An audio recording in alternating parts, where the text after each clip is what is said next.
Good morning, Giants. Welcome to Wake Up with Giants TV. Oh my gosh, I'm so excited today. Today is going to be kind of like imagine like the Marvel universe. The episode today was collapses time and breaks limits. It was the quantum unlock, and so I mean we're about to get eloped. That's all I know. Is that a verb? That is a verb now. Yeah, It is now. it's time to wake up the giant. Let's do this.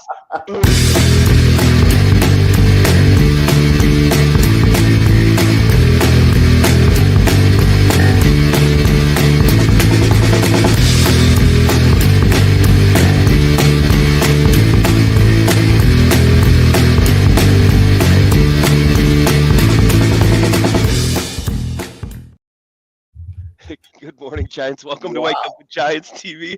I'm Ryan Morris, co-creator of Wake Up with Giants TV, a tribe of giants and 12 journeys coaching.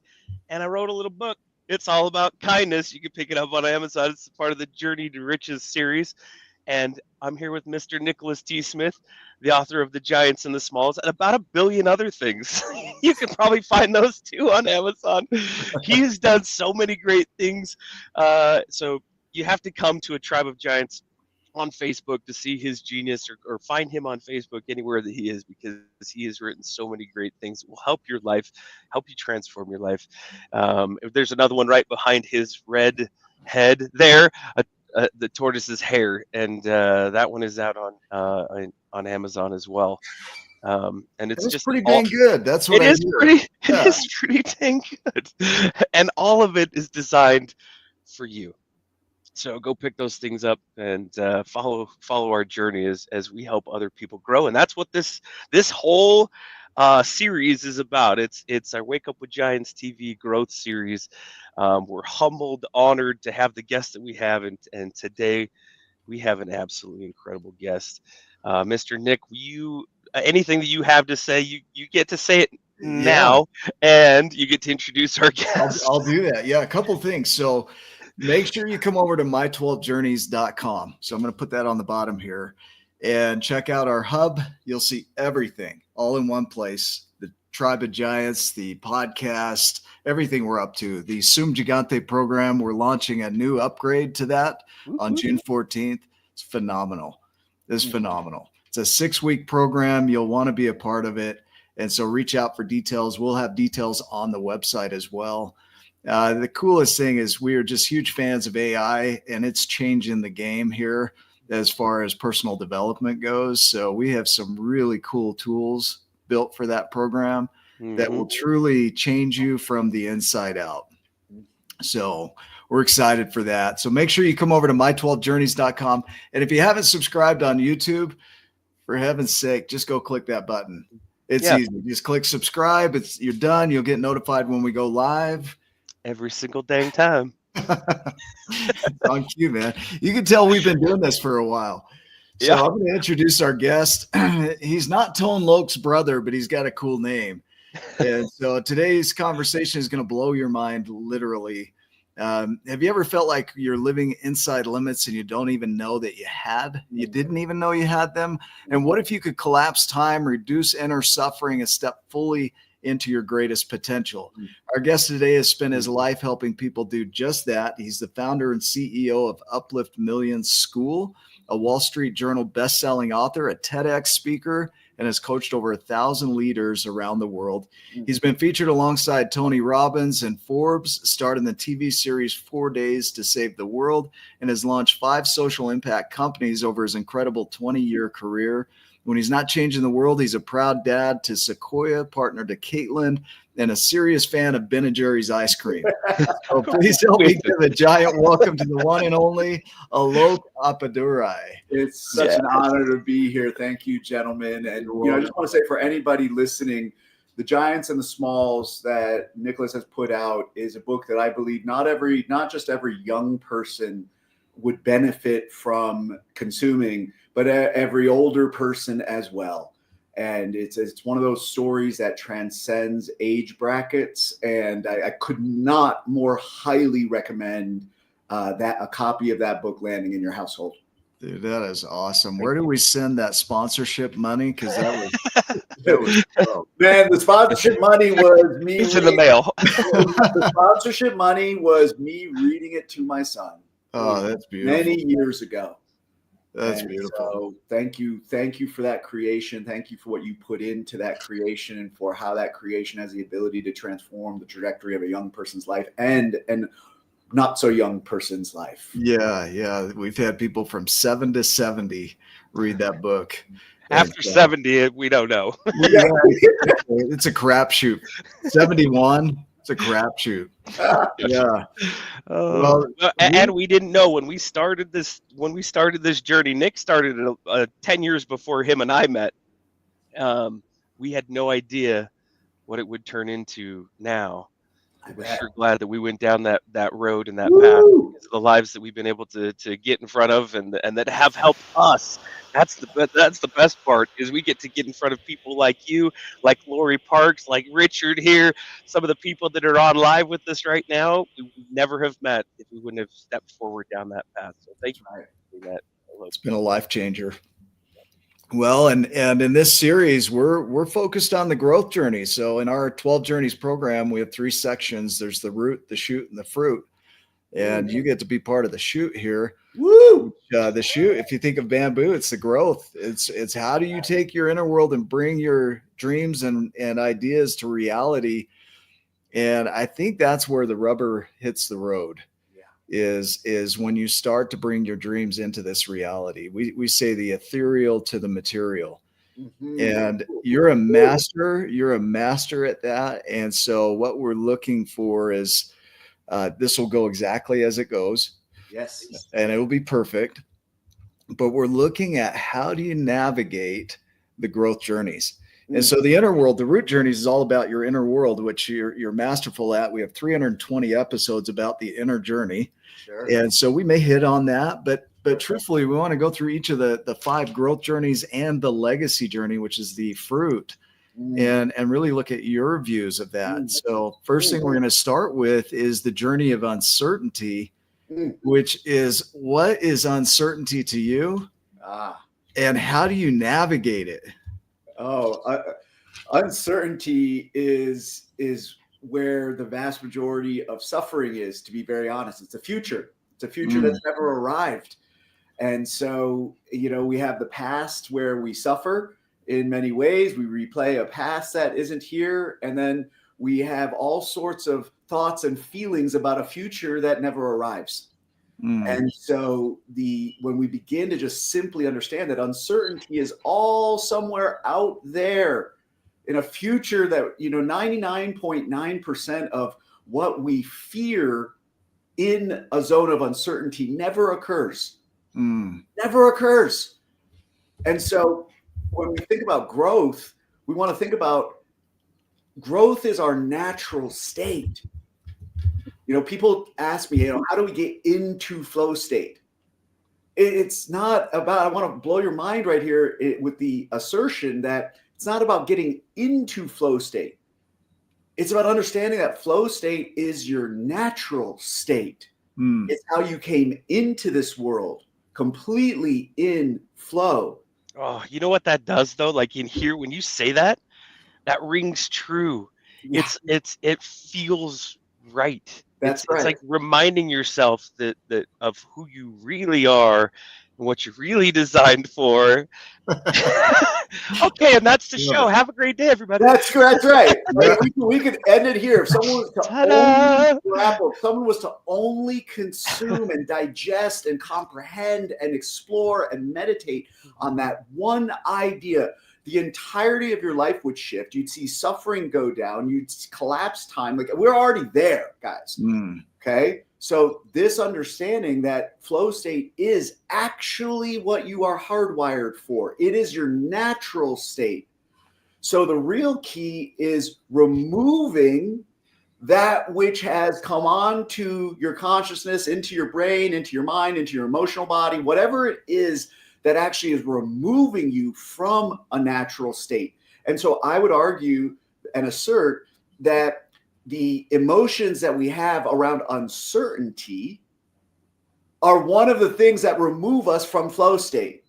Because Yeah. uncertainty is about now, and got it. Now, as CEOs, visionaries, parents, sure, we need to look out into the future. We need to understand how the future may be changing, and we get the opportunity to make decisions accordingly. Got it.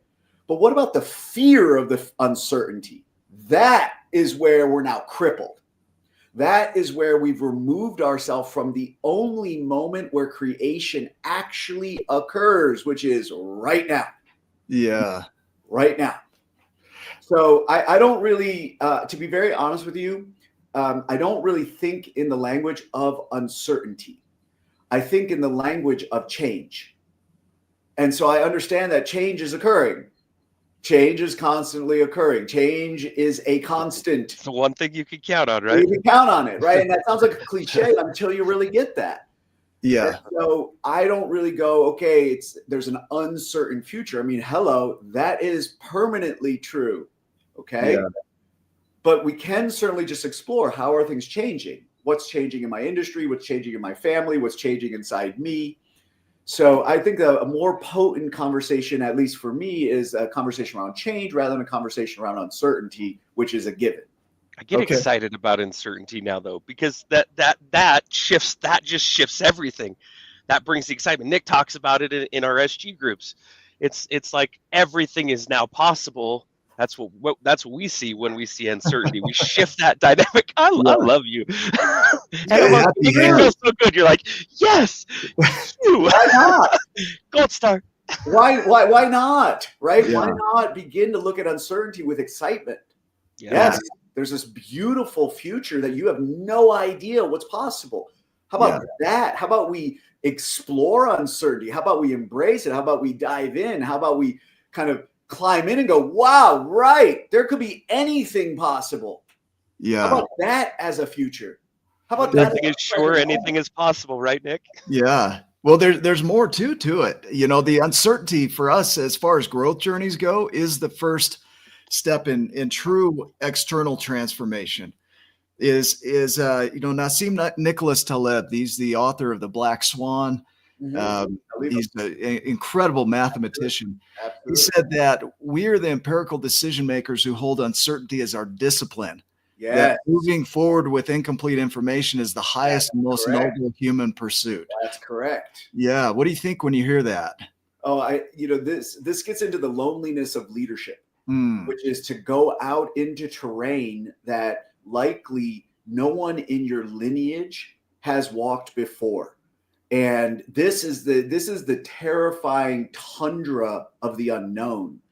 And most will stay within the known, even if they don't like it. Yeah. Yeah. Right? And so the courage is to go, I'm not so satisfied with like X, Y, and Z parts of my life. And well, I'm going to courageously stick my neck out and begin to make some changes. And there's a loneliness that can occur. And I want to speak to a very specific one that I teach in the Mastery Path, which is the transcendence of judgment.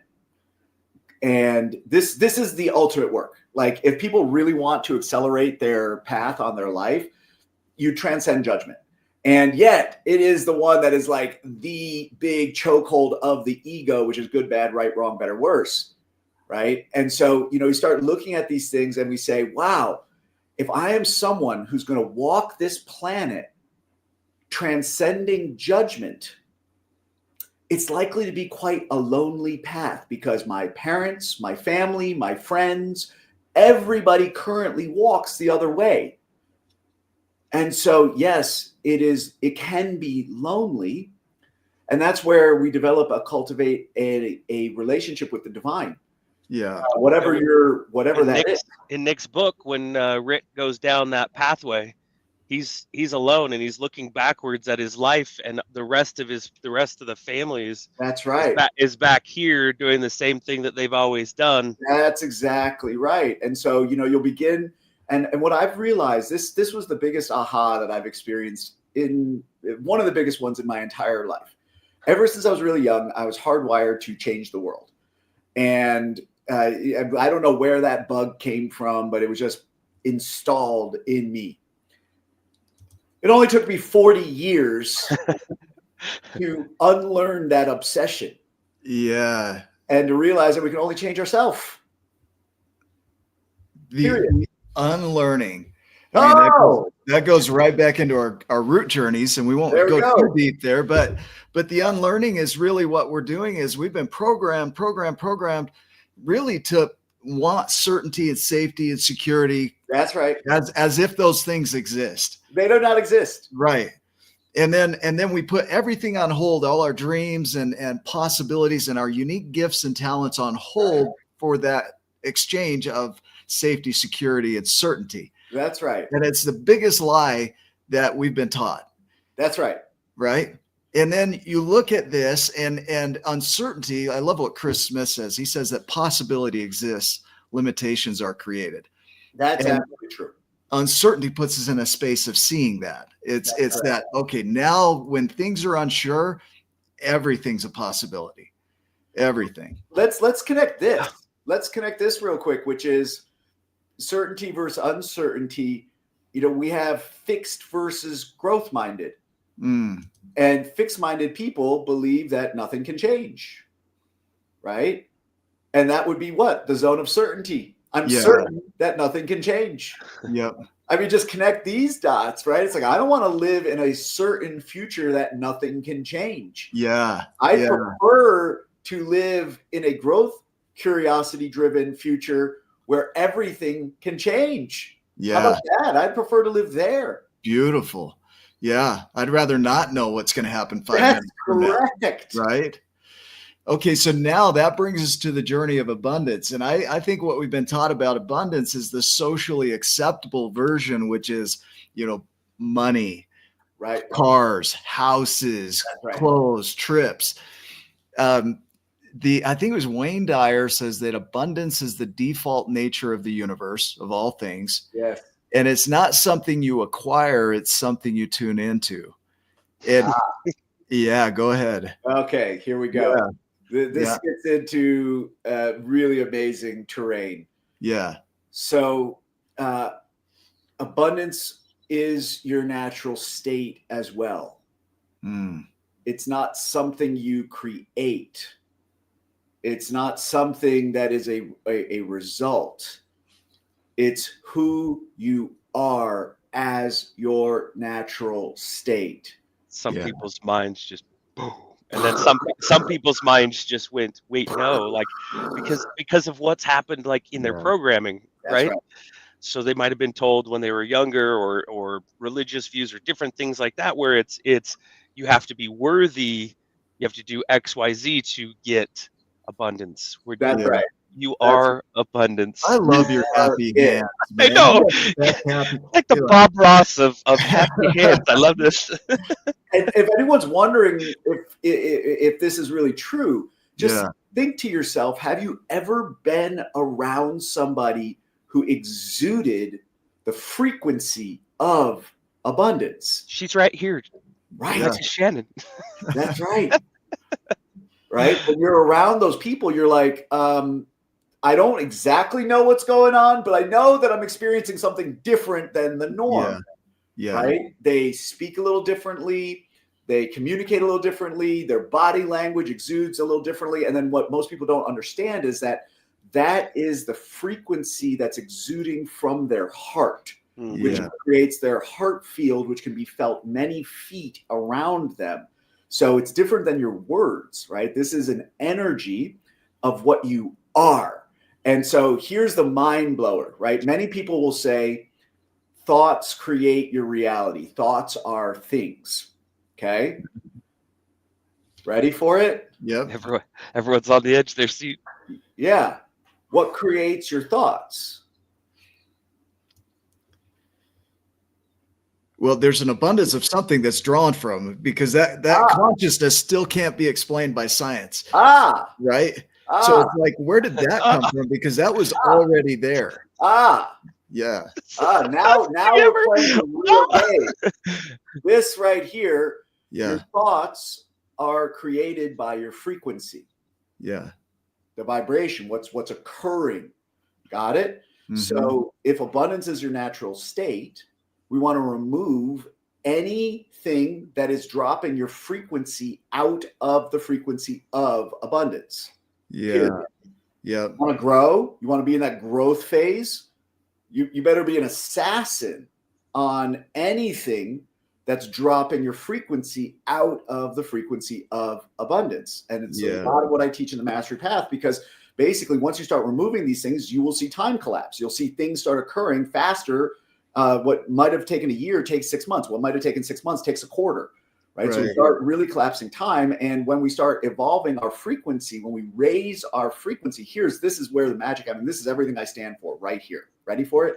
Mm-hmm. When you raise your frequency into, let's say, the frequency of abundance, into the frequency of wealth, into the frequency of love, okay? That is the migration out of the frequencies of fear, anger, separation, division, othering, right? Jealousy, envy, worry, self-doubt. All of that's in a different fear bucket, a different frequency bucket. Yeah. And as soon as you migrate yourself out of it, what will occur is you'll become more magnetic for everything you do desire. You'll be wasting less time on that which you should not be focusing your energy and your time on.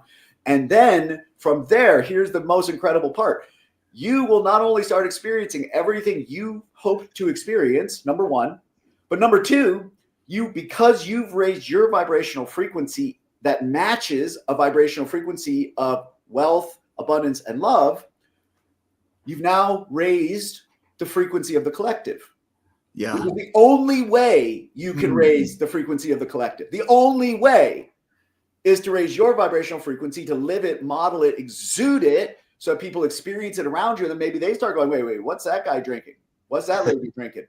I want some of what she's having.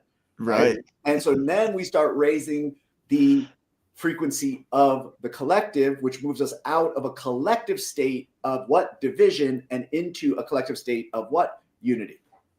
Okay, we're going to keep going down the rabbit hole here on abundance, because this is key. Yeah, abundance everything. Is key. Everything in my space, everything, the microphone I'm using, the camera. At one point, Richard Paul Evans says, chaos is the mine of creation. Everything in my space was chaos. Yes. Meaning the abundance, the default state of the universe. Yes. Abundance exists, scarcity is created. That's correct. Right. And so the idea that everything I need, all the people, resources, materials, opportunities, thought, all exist. That's correct. If we go into the laws of thermodynamics, the first law states energy is not created or destroyed. It's only transformed. That's correct. Right. So if we look at abundance, like you say, the energy it just is. It is. And so when people say, oh, there's not enough, what are you talking about? Yes. There's not enough. Right. And I love the idea that gratitude is the first step of seeing abundance in your universe. That's correct. And so when you start to have gratitude, you start to see not what showed up, what was already there that you couldn't see. Ready? Yep. Then let's do this thing right here. Let's connect the dots. Gratitude. Yep. So if someone's wondering, even just one thing that they may be grateful for right now would be this. And if I want to destroy the perception of scarcity or lack for anybody listening on this show, is this. You can remember one thing, which is you have the single most powerful technology that has ever created any expression of wealth in all of human history, and you've got it. Every single one of you has it. The single most powerful technology that's created any wealth in any form, you have it. You do not lack the technology. And in my view, it's the technology of the intersection of the mind and the heart, the brain and the heart. That combo pack of what it can do, the electric pulses of the thoughts that come out of your mind apparatus combined with the magnetic pull apparatus of your heart, you have literally the technology that's created all wealth, whether it's Google, whether it's Facebook, any of the things that you see as some expression came out of the same technology platform. So when you say there's not enough, what you're saying is I got skipped by the universe on the conveyor belt that that implanted the single most powerful wealth building, wealth creating technology in all of human history. And no, you did not get skipped. Yeah. See, I look at Ryan and I feel like I'm the brain and Ryan's the heart, right? And combined, we just have this power dynamic, right? And you know, just a story around that is the power of the human brain. And each of us has one, hopefully, yes. Right? But even if you were missing parts of it, were never fully developed, the technology is still there. There was a gentleman in France, he was 40 plus years old, started getting headaches, couldn't figure out what was up. They did an MRI scan. They found out that he only had 10% of a normal brain mass. Yeah. The rest was cerebral spinal fluid, 10%. This guy was living a normal life with 10% of his brain. And you talk about the power of neuroplasticity, and then you blend that with the heart. There really is no excuse of the technology. The technology is there, right? So now it's programming. That's correct. Once you start to see the abundance, you'll never go back to thinking there's not enough of whatever it is you need. We call it once the popcorn, you know, kernel pops, you can't pack it back into the kernel anymore. It's there. You can't unsee it, right? You can't unfeel it. And if we want to go one step further, let's just keep blowing everybody's mind. Yeah. Which is around the fact that in 1991, scientists discovered that the heart has 40,000 neurons of its own. They are special neurons that form their own neural network and have their own consciousness, memories, feelings, experiences. Let that in. You have an entire second consciousness inside of your body. And some may argue that the gut brain has its own consciousness. There's three right there, so right? 3 brains going on. And so I would invite anybody, as you're talking about growing, whatever your growth decisions, stop, ready for it? Stop asking your mind. How about that? That's hitting. Ask your heart. Yeah. And I don't mean this in some kumbaya woo-woo thing. I'm saying ask the intelligence that's about 18 inches, 12 inches below where you have currently been sourcing your directives. Yeah. This right here, if people get this, you will have a completely different experience of life. Yeah. So we've only gone through 2 journeys here. And you're already breaking the internet. Okay. Yeah. I just checked. It's broken. It's broken. So we go into the next journey, which is vision, right? And vision, Catherine Lee said it beautifully. She says that vision is having a memory of things yet to be.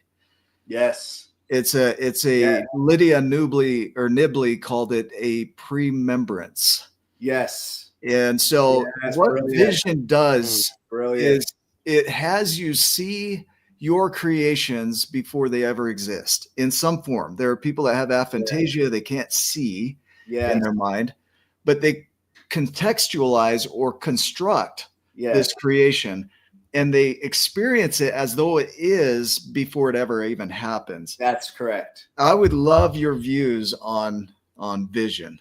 Absolutely. The pre-membrance, thank you for that. That's a new way of sharing this idea. The ability to, some people talk about it as pictures. I actually talk about it as movies. Can you actually create a new movie? Hit a play button, a new play button, and just let it go in an incredibly new way to you.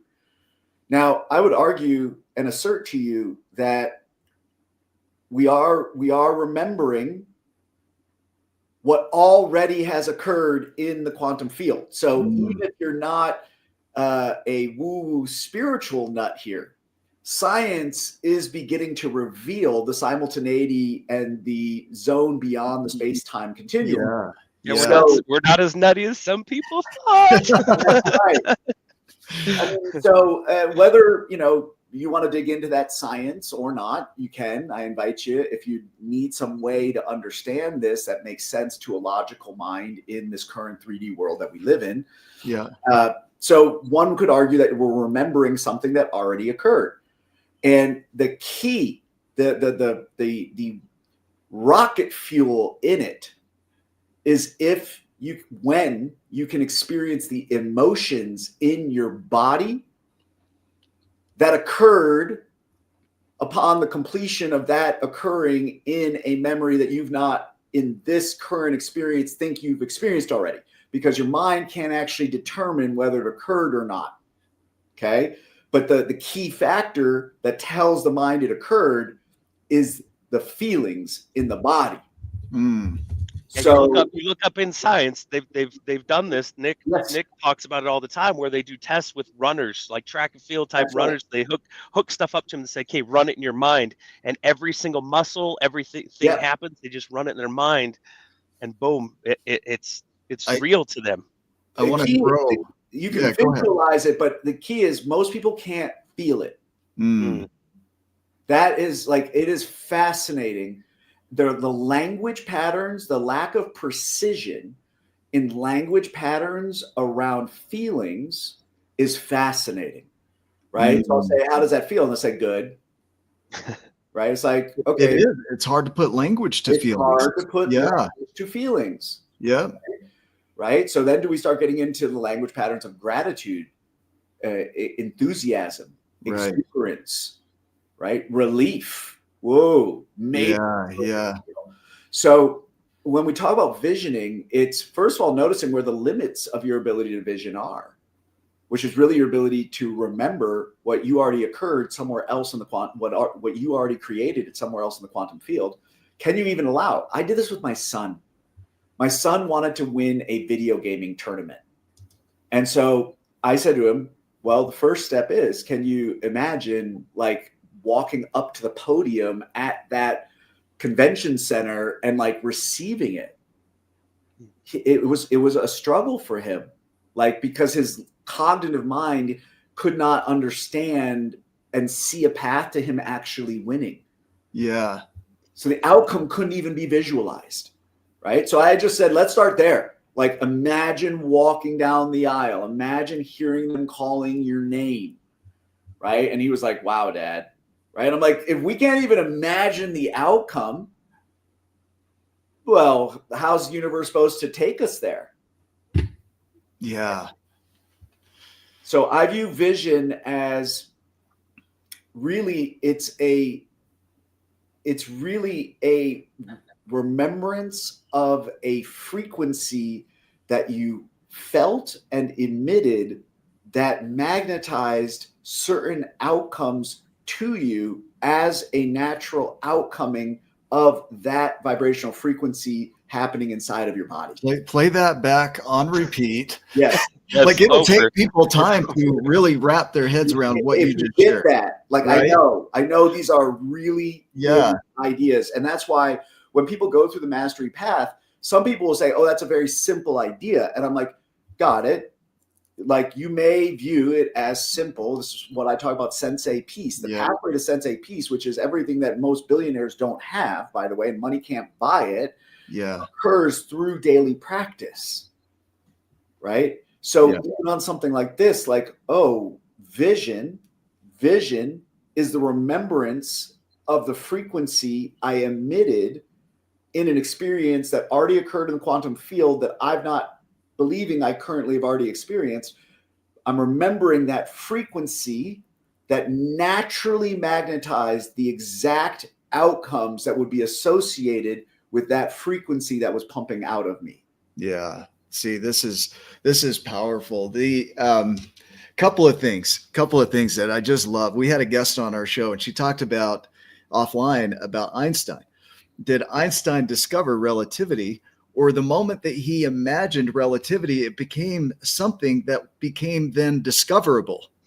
And therefore, he could bring it into this reality because his original creation was created at the moment that he created the idea of relativity. That's correct. To discover it, right?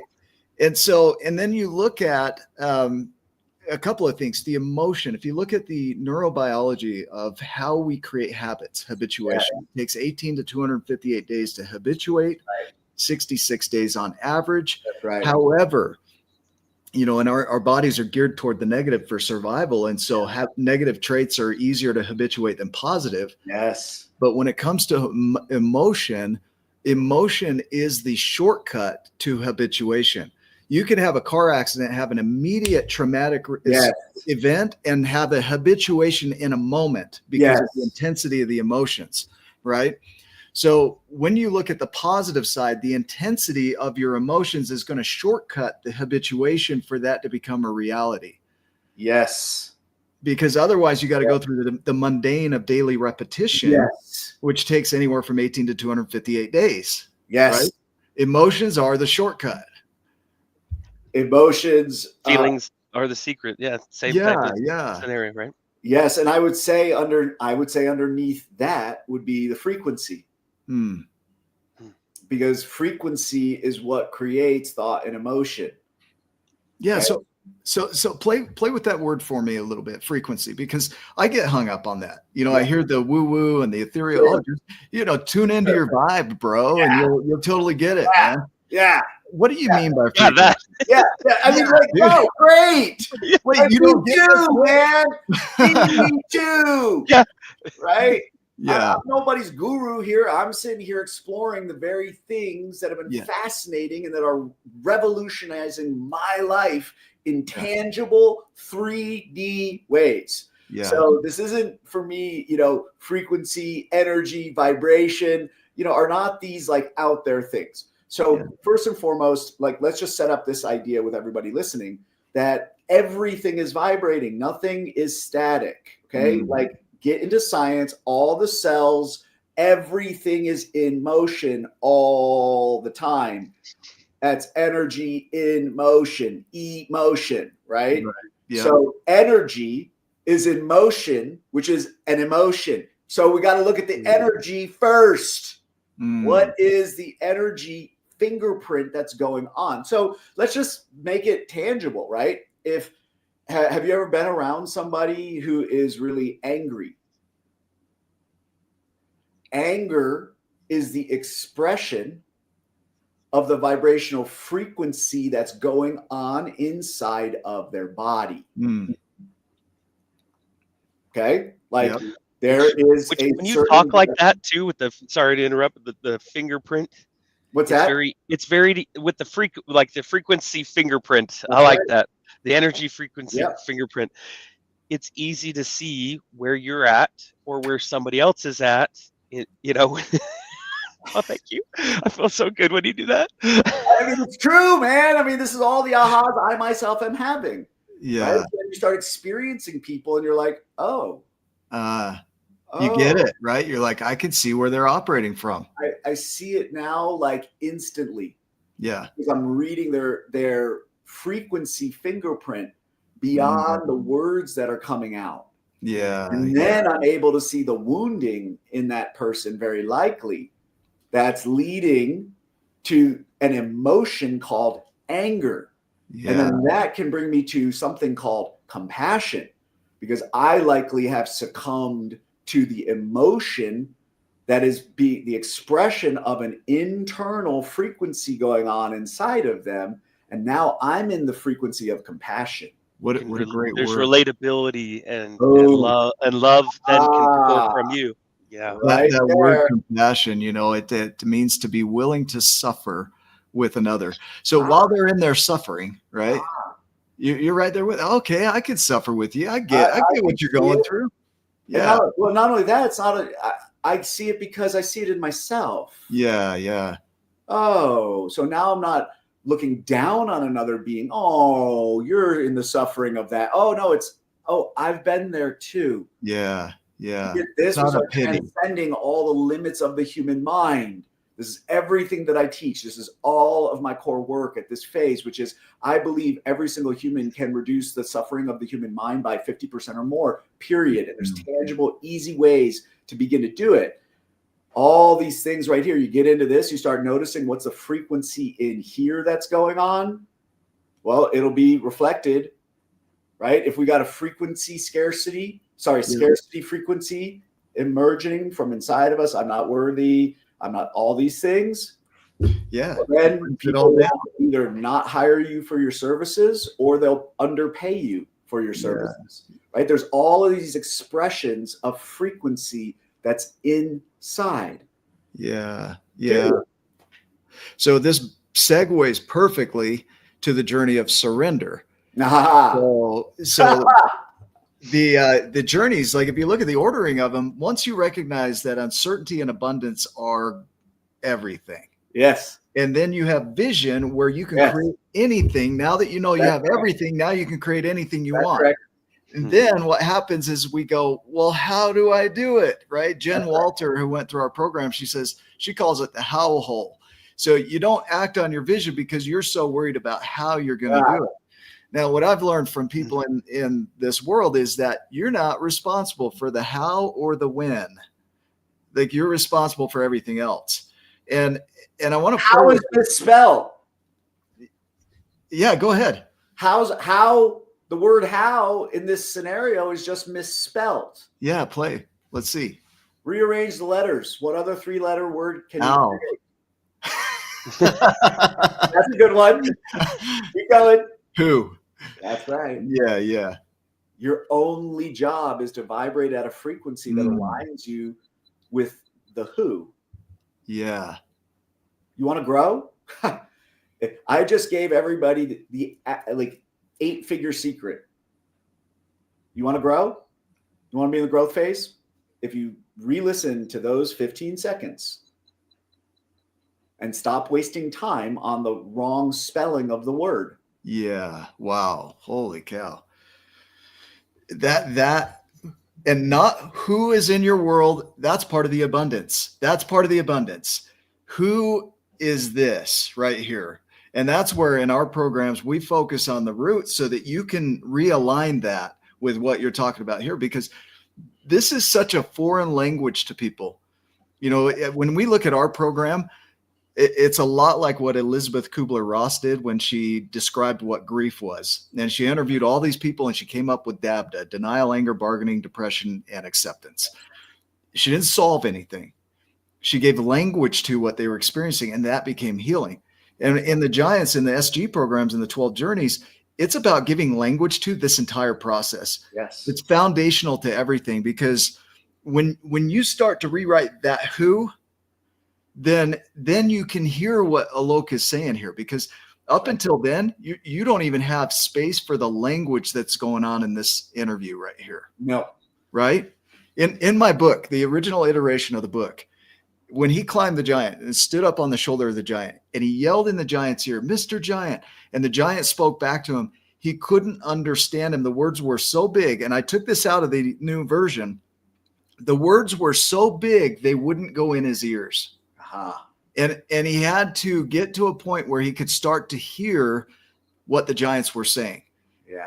And that's exactly what you're saying here is we can't even hear what you're talking about until we start working on this inner world. That's right. So powerful. And not hearing here, hearing here. Right. Here. It's so true. We can get ideas. People will say, "Oh, I heard that already." I'm like, got it. But you clearly didn't get it, because your frequency fingerprint would be really different right now if you'd actually gotten it. Right. And so you can tell it from a million miles away. But that ability to listen is enormous. Yeah. Right. Are you able to hear what their experience is? Yeah. And are you able to hear your own? And, there's something called a RAS, the reticular activating system. Yep. And you are correct. Like, for some people watching this show, it may be an entree into some of these ideas. Yeah. That are literally I believe they are the transcendence codes. Yeah. They will at least radically reduce suffering in a being through the remainder of your lifetime and accelerate you experiencing everything that you'd want to experience. So, and we have my dear mentor and father figure, Yeah. Mr. Hardison, I love you. Inspiration for this as That's well. right. Yep. He is the giant in the Giants and the Yeah, Small. do you remember it was out in front of Steve's house? Yeah. On my first time there, who did he call? You. Yep. You. And you Yeah. know what he said? And I hope you still hear this in your ears. He said to me, Alok, do you want to meet the next Walt Disney? And I said, yes. And he called you. That's how I feel about Nick too. Correct. Gosh dang it, Alok, you're gonna make me cry. No, you keep that camera on, man. Men are taught not to cry. It's a crock of shit.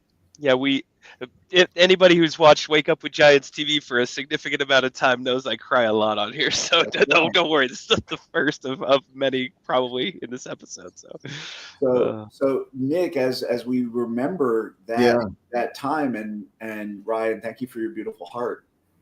Nick, as we remember that time many years ago now, that phone call where we first had our first bridge occurred through Steve. Yeah. I would be inviting you to begin to say, what was the frequency of Walt Disney? Yeah. What is that? Right? Yeah. That's because our timelines for creations are what they are. And we'll have various what I call learning moments that will occur, ideas that we put out into the world that do or do not work. And yet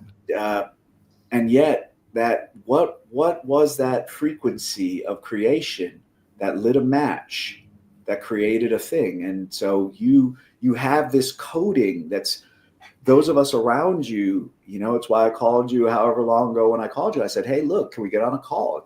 We all are seeing this, and we are holding that frequency fingerprint for you as you're creating this incredible body of work that you're creating.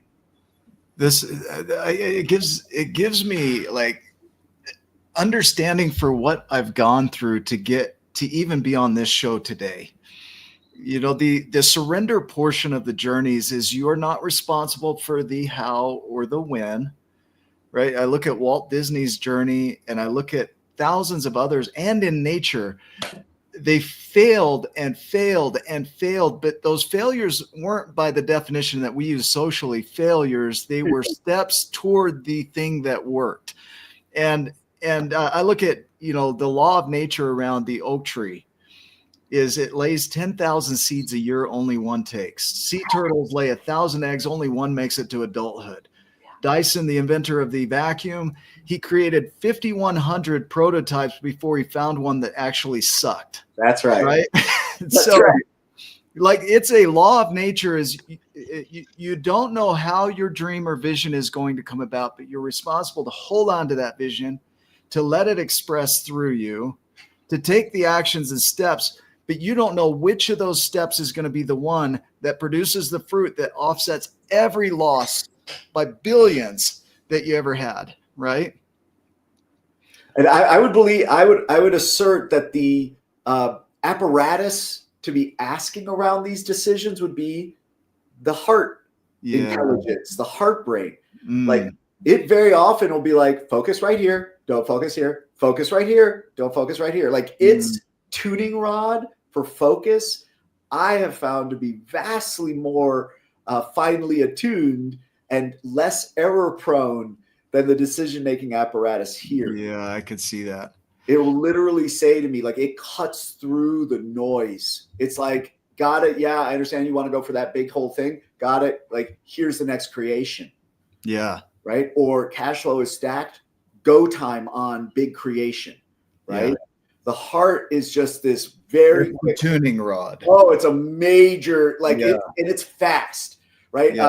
Since Steve is watching, there's a concept he talks about called pathological certainty. I would argue the heart is like, it's like Chat GPT for answers. It's instantly pathologically certain. The mind is where all this rumination, heart's like, this is the next decision. This is amazing. That's amazing. I hate that we're already 49 minutes in. Yeah. Like what where did that go? So there's 2 more journeys I want to make sure we touch on. Okay. So journey of surrender, we understand is don't worry about the how. Worry about the who. The who.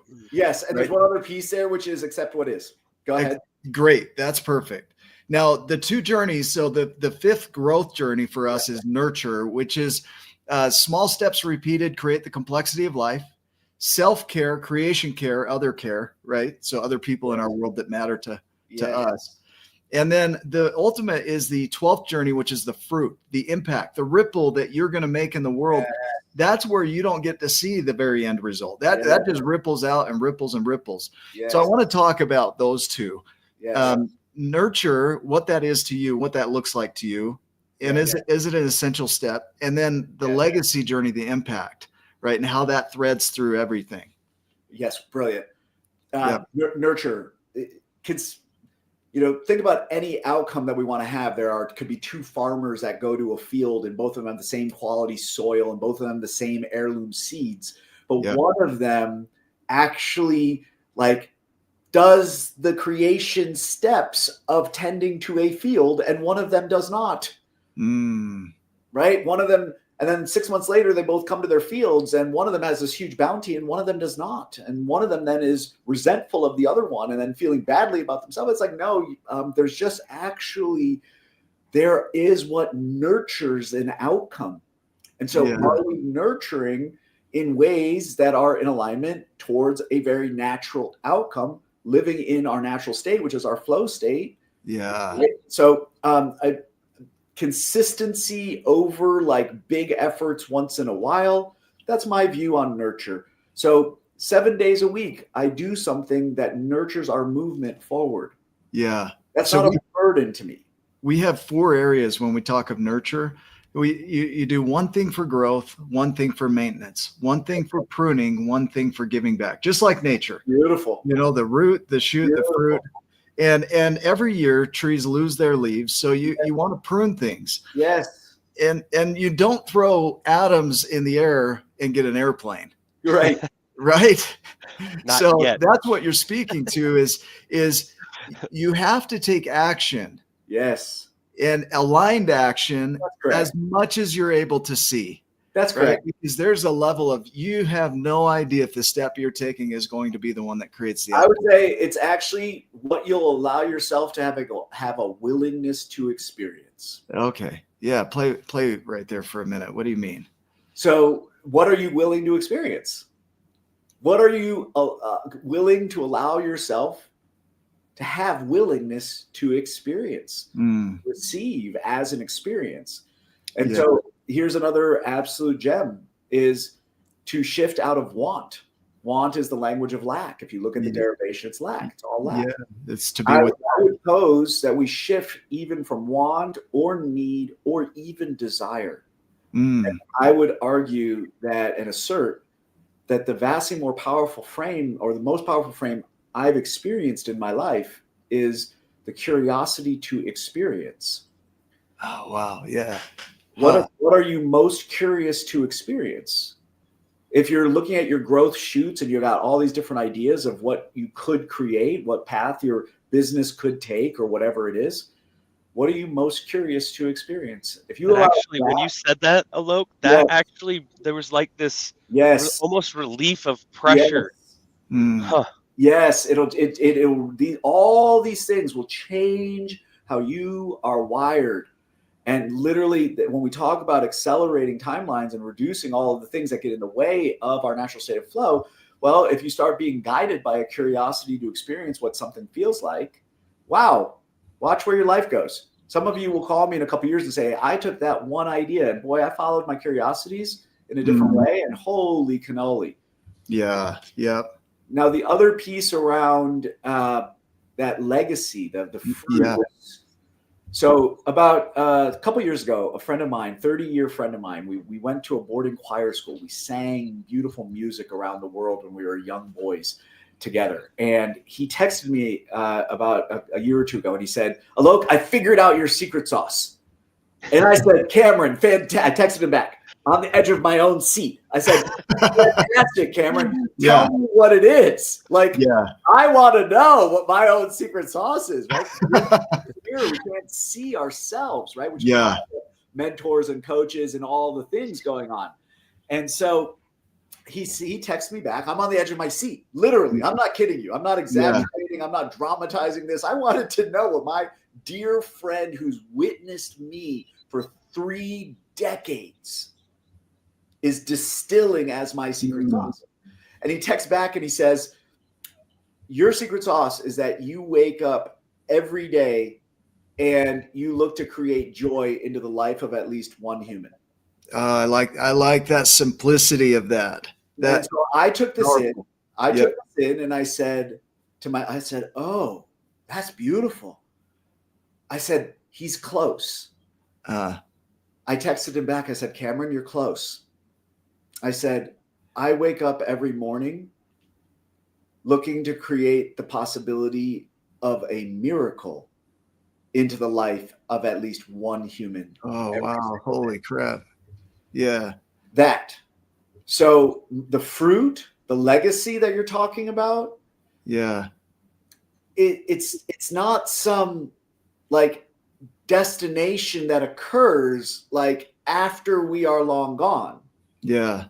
It is the ripples of being the possibility of a miracle every single day until this meat suit decides to not go further, and then our energy will move in and our frequency will move into another expression. Yeah. And so then if we understand that, like, this show today, the 3 of us have poured our energy into being here. And I assert that there's possibilities of miracles like many times over throughout this show. We've watched miracles happen between each other on this show. Yeah. I saw Ryan's heart unfold multiple times through various things got created. And then what may occur in Ryan's life as a result of just these ideas today. Likely, if Ryan is really paying attention, Ryan's whole life changed today. Yeah. Period. And then how does that ripple into his family and the people that he's going to be impacting and affecting and contributing to? Yeah. Period. So our legacy isn't the fruit of some body of work like after we're gone. Sure, that will continue. But our legacy is, were we the possibility of a miracle every single day until this current meat suit couldn't? And then is our body of work a living miracle on an ongoing basis? But that's not even required. That's like some expression of an ego that thinks that a certain thing, you know, got it. Like, I've created the mastery path simply for my son. If there was one educational system in the whole world that I would want my son to go through as he becomes a young man, it's the mastery path. So I recorded the whole thing. I'm now inviting other people into it. Great. Come on board. Fantastic. But I created the whole thing as the living legacy for one person. That is my son. There's a couple of things here I want to just expound on. Yep. And the egoic side says, oh, there's got to be definitions, right? The word purpose, the Latin derivation of it is per meaning forward, pose meaning pause, right? So basically you move forward to a resting place. And Viktor Frankl's work talks about purpose as something you create. It's not something you find, it's something you invent or create. Yeah. And then I look at Pablo Picasso's quote that says the meaning of life is to find your gift, and the purpose of life is to give it away. Yes. And I get this question a lot. How do I know what my gift is? Like, how do I know what is my unique thing that creates those miracles in other people's lives? You know, like that living legacy. I mean, what would you say to that? Great. I actually literally, this is where the universe is so perfect. Yeah. So last night, I actually created a distinction around purpose. And so I'll share it here. I I've not even shared it with my community. I've not shared it with my clients. I've not shared it with anybody. It's going to go into the Mastery Path training portal. But I fundamentally believe there's 2 layers of purpose. There is our life purpose, and that would be to express whatever that gift is. And I would assert that there's a possibility that you have multiple gifts. So rather than feel under pressure, because the gifts that I'm creating out in the world are very different today than necessarily 20 years ago. They're different, same thread, different expressions. So to allow in the possibility that the expression of your gifts may change over time, and then to allow what I already said to guide you, which is, what are you most curious to express right now? Yeah. Are you most curious to be a painter? Are you most curious to be a musician? Are you most curious to be an entrepreneur? Are you most curious to be a nonprofit leader? Like, whatever it is, let your curiosity and whatever you're most curious. Bashar talked about this, the channel. But if you've watched it, I loved it. He's like, what are you most excited to experience? Go with that. What are you a little bit more excited about than anything else? Go with that. Right? So your life purpose would be to express that which you're most excited to express, where you want to pursue a world-class expression of that expression. Oh, holy crap. Dude, that is hidden gold right there, because that'll be something that people can polish again and again and again. That's correct. That is incredible. That's correct. And you'll do that. And then, so I've shifted what my obsessions are over the last 20 years as per expressing my life's purpose. And so that is a beautiful thing. And so we just keep evolving and emerging and understanding that we are to just simply pick something to pursue a world-class expression of a thing, and then train relentlessly towards that and be as refined and beautiful and fully expressed an expression of that thing. Whatever it is. So that's on the life purpose side. But I would say the vastly more fascinating question is the soul purpose side. And I would argue that the entire, and assert to all of the people listening, that the entirety of the purpose of being alive is to transcend out of phase 2 of the human condition, which is the phase of suffering. Period. Yeah. That is the entirety of the journey, is to transcend the suffering state of the human condition. Have you ever heard of the Zeigarnik effect? No. So the Zeigarnik effect is that when something is left undone, it's something that your mind cannot leave it alone until it's complete. Zeigarnik. Yep. So when they do a trailer for a movie, you see a portion of it, you got to finish the rest, right? That's right. The waiter takes your order and they hold on to that order until it's complete, and then they forget it. The Zeigarnik effect is this thing that is, when somebody leaves something undone, your mind goes crazy to finish it out. It hates incomplete cycles. That's right. And so here you go, talking about the soul journey at the end of our show. Like, what the hell are you doing, dude? It's like, it's opened up a whole new world. For, we need more shows. That's it. If one can get that the entirety, all of the experiences, all the people you've interacted with, everything has been a training ground for you to transcend phase 2 of the human condition, which is the phase of suffering. And if you get that, which is simply then the transcendence from fear into love, and if you can get that, that is the entirety of the journey. Yeah. Final question. I'm going to ask Ryan to tune in to share what he's feeling. But as you look at the components that we listed there, and they're just components, they're not a process or a linear path. Nope. They're elements of uncertainty, surrender, abundance, vision, nurture, and legacy. Were there any components that should have been there that maybe are not there?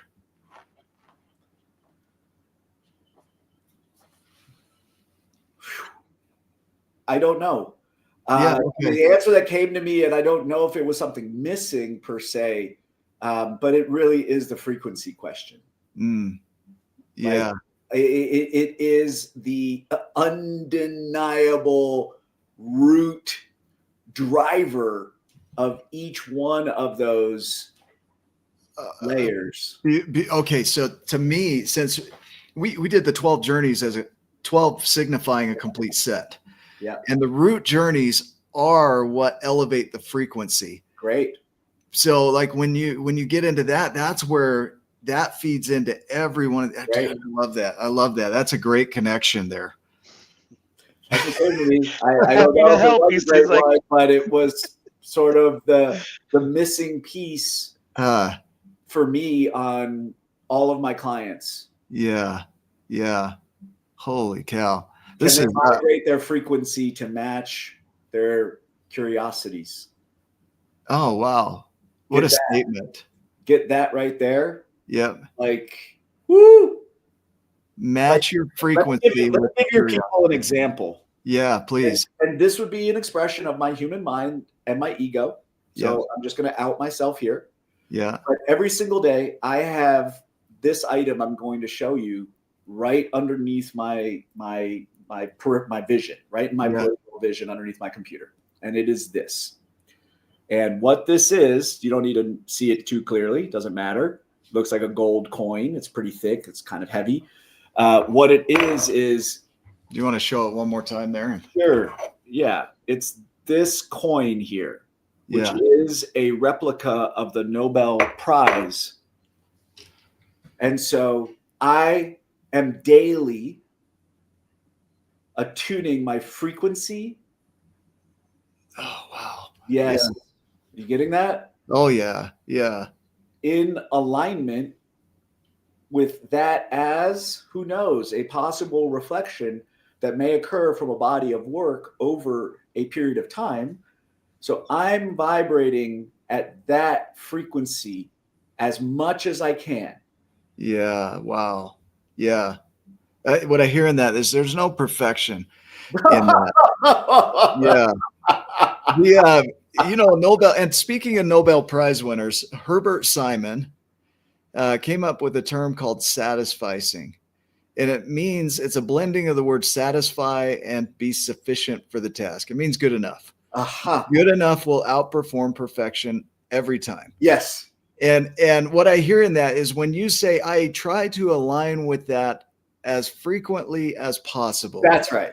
Is satisficing. That's correct. Beautiful. That's correct. Like, look, if someone, my line of satisficing is 70%.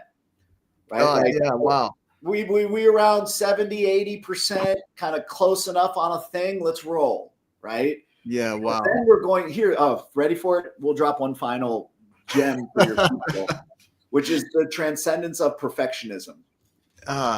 Which is perfectionism is really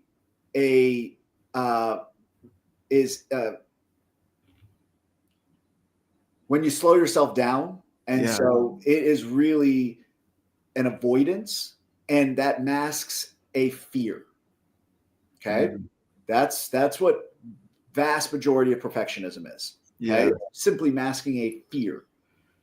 And what is the fear? The fear is, how will it be received if I put this creation out? So I better keep refining it until I get it to some place where I'm no longer afraid of how someone may respond, but that's impossible, right? And so to transcend perfectionism, simply shift it from some destination to being a verb.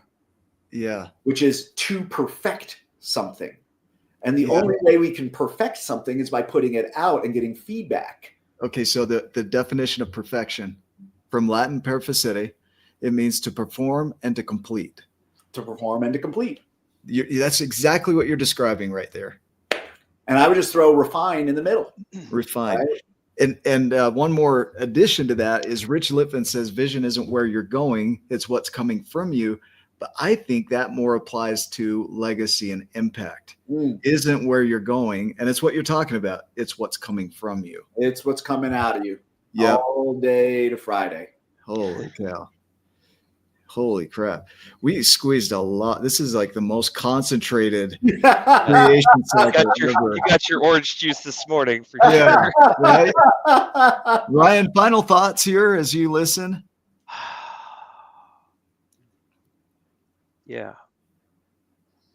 We started the episode with a verb, and that was to be eloped. Yeah. And we ended with a verb. And I want you to know, Alok, before you got on the show, I said, man, you know what? I've never had the opportunity to be in your presence. And even though we're not like sitting in the same room, Oh, we are. it's an honor. Yeah. It's a connection that I'll cherish. It's an instant feeling of your fingerprint of who you are, and it resonates. And knowing my purpose is very, very much aligned with your purpose, and coming back to the who, and then creating miracles in other people's lives, and that's the brotherhood that we're sharing here right now. Thank you.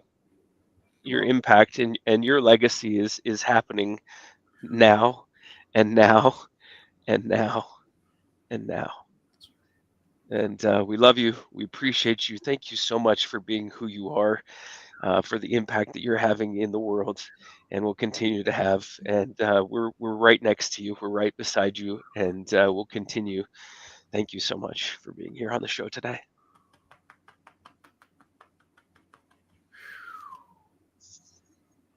That's why we keep Ryan Morris around. Right. Holy cow. That's the most powerful closing I've experienced. And I see you. I see you deeply. We're walking each other home. That's just how we roll. And it's been my joy to be with you today. It's been literally my joy. There's a lot of things I could be doing on a Sunday. And I was like, no, I'd like to be with the two of them. We get to do this thing. And then look what happens. It's not just an interview. This is a connection that now is getting solidified here, right here, but live in front of all these people. They're watching what it looks like to transcend division and all the things, and to be able to instantly come in to a circumstance where we're building human connection that can be the frequency out into the world that would bring people closer together rather than further apart. And that is why I'm on Earth. I'm on Earth to bring people closer together rather than further apart. So thank you for seeing me, and thank you for receiving and allowing me to share some ideas that I think can radically transform an individual's life. And it's literally everything I've been shown that can change the world in a better direction. The universe is an incredible thing, and we are that. At the end, if you have just a couple of seconds to stick around after we end the show, I just want to share one more thing with you at the end. But Nick, do you mind closing out the show while I wipe my tears? Not at all. I feel like I should take my hat off and say a prayer. You know, it's good. It's beautiful. I'll receive that prayer. I'll receive that prayer. I'll receive that prayer. Well, yeah, man. Why not? Why not?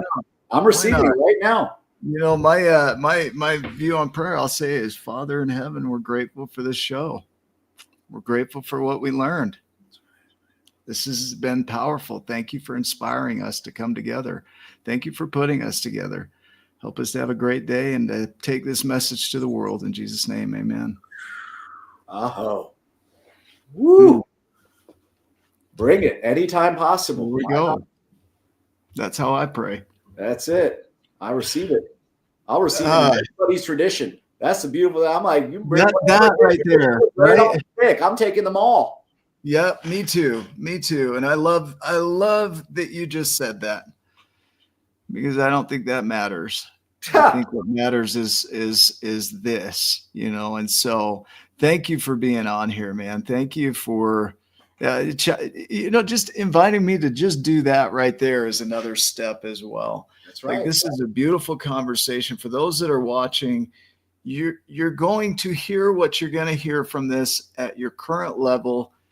Don't act like it's complete, because as you elevate, you'll come back and listen to this conversation at another level, and it will completely change everything. Right. So go check out Alok's program, school.upliftmillions.com. Look into what he's up to. When does your program start? You've got it coming up here soon. Kickoff call. $222, right? If from what I remember. There's a founders launch right now for April. Honestly, everybody, it's just one of those moments where it goes for $222. You're going to get the most powerful teachings that I've done with my highest level clients for years and years and years. Yeah. It's just kind of one of those, let's go do this thing. It's the kickoff of our movement. And I'm calling forward 1 million humans to go through and walk the mastery path alongside me. I'm nobody's guru. These are just the teachings that are radically transforming literally every area of my life across spiritual mastery, relational mastery, physical mastery, emotional mastery, and wealth mastery. So it's my gift to the world. It's my living legacy. It's my signature thing that I'm going to do for the rest of my life until I'm curious to experience something else. Yeah, beautiful. Thank you so much for sharing that. Well, everybody that's watching, thank you for putting your eyeballs on this show. Thank you for your comments. Thank you for making our community what it is. Thank you for sharing this with the people in your world that need this message. If you haven't subscribed over on Wake Up with Giants TV on YouTube, you need to, because there's over 320 episodes like this. 320. And we dealt with the inner world, the roots, and you'll see tons of videos on how to elevate that frequency. Now we're going into the growth journeys. We're pulling in things like relationship. Go watch. Go be a part of it. Join us on the Tribe of Giants on Facebook. Come to my12journeys.com and check us out there. Help us spread the message. So if you know somebody that could use this message today, go do that. We love you. Thanks for being a part of our journey. We will see you in the next episode. Love you too.